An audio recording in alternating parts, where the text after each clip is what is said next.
So guys, ito na yung part 2, Q&A. More likely to. Okay. Likely to. Oh, turuan na lang tayo para mabilis. Sino mas malakas sumilit pero ayaw mamin? Siya. Tulong sarili mo.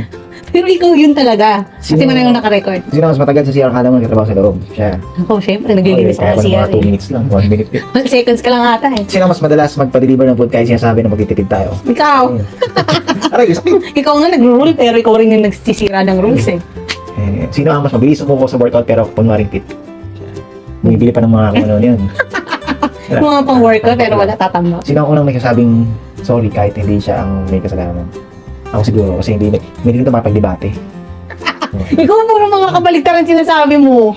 Next Q&A, ito about sa real talk, pero alam mo na about real talk question to. Go. Ano ang pinaka-weird kong habit na kinikilig ka pa rin? Siguro yung Bilisan mo sumagot. kahit nag-aaway tapos biglang tatawa ulit.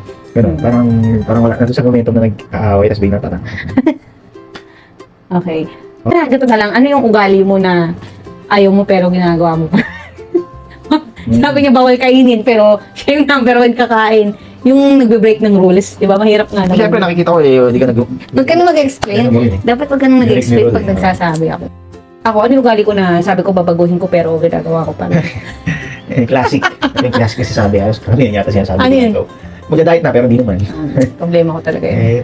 Dapat guys, kung mag-set kayo, ito, lesson din sa amin to and sa inyo siguro, I mean, sa mga nakikinig.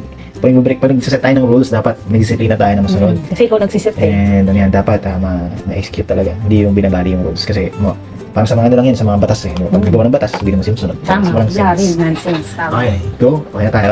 Last question na tayo. Kung may isang bagay akong natutunan sa relasyon natin, ano yun? Natutunan ko sa relasyon natin, siguro, ikaw muna. O siguro sa akin, patience. Tapos yung relationship kay Lord, mas napalapit pa. Kasi mahirap pag walang relasyon sa Diyos eh. Yan guys, yun number 1 na dapat i-prioritize nyo yung relasyon nyo.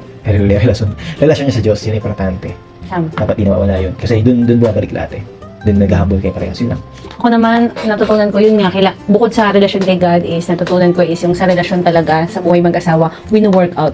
Talagang ginagawa nyo ng paraan para maayos, paano bumalik yung pagmamahal nyo sa isa't isa, and paano nyo babalikan yung mga goods na ginawa niya, hindi lang nakapokus sa mga mali. So, ayun lang, ang aming Q&A portion na embed. So, sa next video namin is, ano pa rin, Yung mga lesson na tutunan. Maaaring ma-share namin sa inyo. Yun lang. Ingat lagi. Bye!